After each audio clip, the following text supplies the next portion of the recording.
আর এই মুহূর্তে টেলিফোনে আমরা যোগাযোগ করে নিয়েছি শিক্ষাবিদ পবিত্র সরকারের সঙ্গে। পবিত্রবাবু, 17 বছর পর গতকালই তারেক রহমান তিনি দেশে ফিরেছেন এবং জনসভা থেকে তিনি পরিষ্কার বলেছেন শান্তি শৃঙ্খলা বজায় রাখতে হবে এবং তিনি বলেছেন তার একটা স্বপ্ন আছে, একটা পরিকল্পনা আছে। আর সেই স্বপ্ন, সেই পরিকল্পনা নিয়ে এক্স হ্যান্ডেল পোস্টে তাকে কটাক্ষ করেছেন সাহিত্যিক তাসলিমা নাসরিন। তিনি বলছেন তিনি কি সত্যিই বৈষম্যমুক্ত সমাজ করতে পারবেন?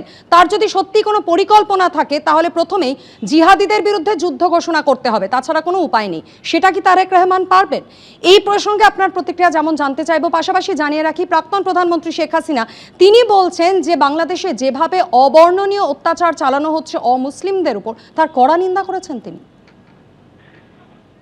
হ্যাঁ, না, দুজনের দুরকম প্রতিক্রিয়া।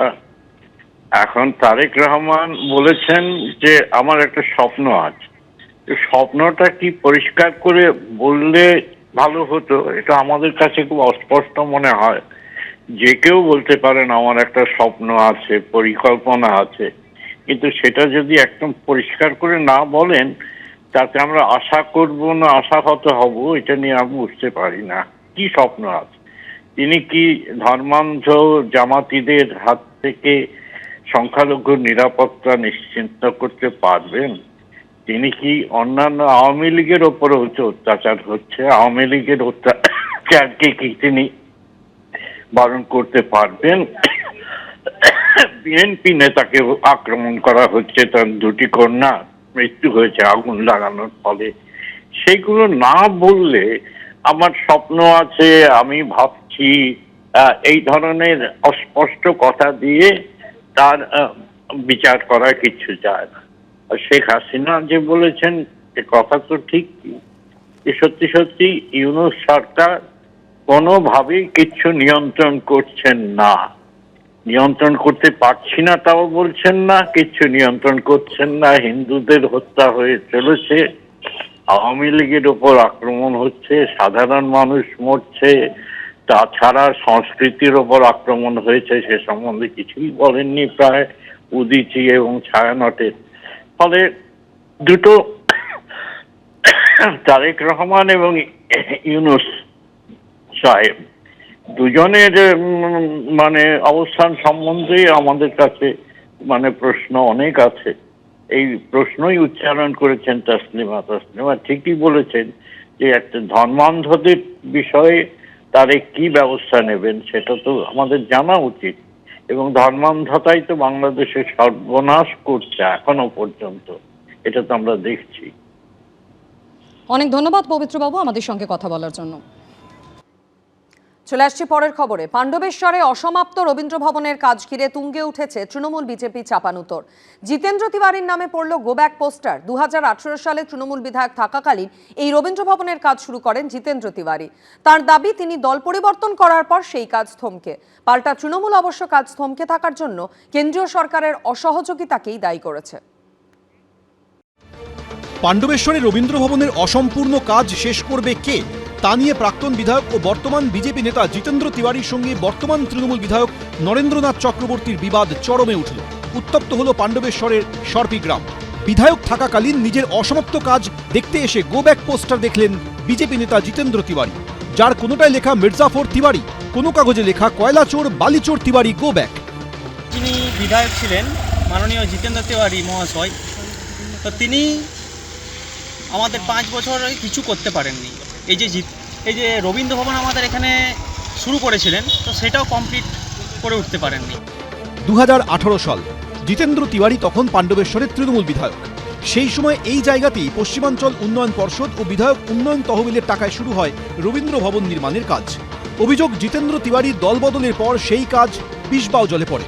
এই আবহে গত রবিবার রবীন্দ্র ভবনের সীমানা পাঁচিলের শিলান্যাস করেন বর্তমান বিধায়ক ও তৃণমূলের জেলা সভাপতি নরেন্দ্রনাথ চক্রবর্তী। বুধবার সেই কাজ দেখতে গিয়েছিলেন বিজেপি নেতা জিতেন্দ্র তিওয়ারি। তার আগেই এলাকা জুড়ে এই গো ব্যাক লেখা কাগজ সাঁটানো হয়। এই গ্রামের যে গণতান্ত্রিক ব্যবস্থা সেটা নরেনবাবু নষ্ট করতে পারবেন না। তিনি একটা চেষ্টা করেছিলেন, বাঙ্কোলাতে তার অফিস থেকে কিছু পোস্টার ছাপিয়ে কয়েকজন অবোধ শিশুকে দিয়ে তাদেরকে দিয়ে বিভিন্ন জায়গায় পোস্টার লাগিয়েছিলেন। আমার ভালো লাগতো তিনি 5 বছরে সর্পির জন্য যে কাজগুলো করেছেন তার একটা সূচি যদি তৈরি করে তিনি পোস্টারে লাগাতেন তাহলে সেটা ভালো লাগতো। যদি তৈরি হয় মমতা বন্দ্যোপাধ্যায়ের আমল, এটা মমতা বন্দ্যোপাধ্যায় এই কাজ শুরু করেছিলেন। কেন্দ্র রাজ্যের যে ফেডারেল সিস্টেম অনুযায়ী আমরা কেন্দ্রের কাছ থেকে কিছু টাকা পাই, এই পিউপির অ্যাকাউন্টে এই টাকা দীর্ঘদিন বন্ধ ছিল। এতদিনে আবার এই টাকা এসছে। বাংলার মাননীয় মুখ্যমন্ত্রীর কাছে আমরা অ্যাপিল করেছিলাম এবং রবীন্দ্র ভবনের জন্য টাকা স্যাংশন হয়েছে, এই কাজ শুরু হবে।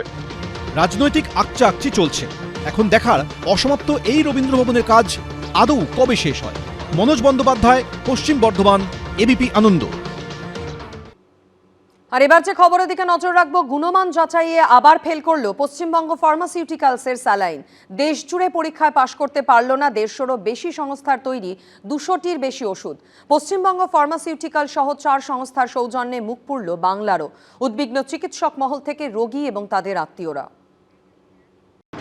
অ্যান্টিবায়োটিক ট্যাবলেট থেকে ইনজেকশন, মাল্টি অর্গান ফেলিওর ঠেকানোর ওষুধ থেকে ইনফিউশন সেট, দেশ জুড়ে গুণমান যাচাইয়ে এবার ফেল করল 150-র বেশি সংস্থার 200-র বেশি ওষুধ ও চিকিৎসা সরঞ্জাম। ফের ভয় ধরানো রিপোর্ট প্রকাশ করল Central Drug Standard Control Organisation বা সিডিএসকো। সিডিএসকোর রিপোর্ট অনুযায়ী যেসব ওষুধ ফেল করেছে সেগুলির মধ্যে উল্লেখযোগ্য হল মাল্টি অর্গান ফেলিওর ঠেকানোর ইনজেকশন, খিঁচুনি কমানোর injection, aspirin tablet, anaesthesia injection, antibiotic tablet, antibiotic injection, I drop, infusion set. এবারের পরীক্ষায় অনুত্তীর্ণ হয়েছে এ রাজ্যের 4টি সংস্থার জীবনদায়ী ওষুধ। সেগুলির মধ্যে আবার ফেল করেছে পশ্চিমবঙ্গ ফার্মাসিউটিক্যালসের স্যালাইন। এই যে পশ্চিমবঙ্গ ফার্মাসিউটিক্যালস যে কোম্পানির ওষুধ বারবার করে ফেল করছে এবং বিশেষ করে সেলাইন, তাদের যে কারণে ফেল করছে সেটা হচ্ছে স্টেরিলিটি ফেলিওর। ওই সেলাইনের মধ্যে ওই জীবাণু থাকতে পারে এবং সেই জীবাণু মানুষের শরীরে ওই সেলাইন গেলে তাতে তার সেপসিস হতে পারে, এবং যেটা আমরা দেখেছিলাম মেদিনীপুর মেডিকেল কলেজে যে মাতৃমৃত্যু ঘটেছিল। তাহলে আর কত মৃত্যু আমাদের দেখতে হবে? আর কবে এই কোম্পানি তার গুণমান পরীক্ষা করার পর তবে তার ওষুধ সে বাজারজাত করবে?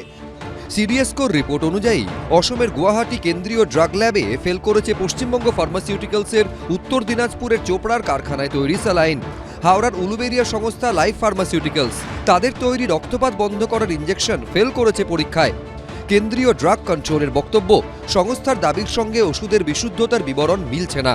হাওড়ার জগাছার ডায়মন্ড ড্রাগ প্রাইভেট লিমিটেডের তৈরি ওষুধ ড্রাই অ্যালুমিনিয়াম হাইড্রক্সাইড জেল।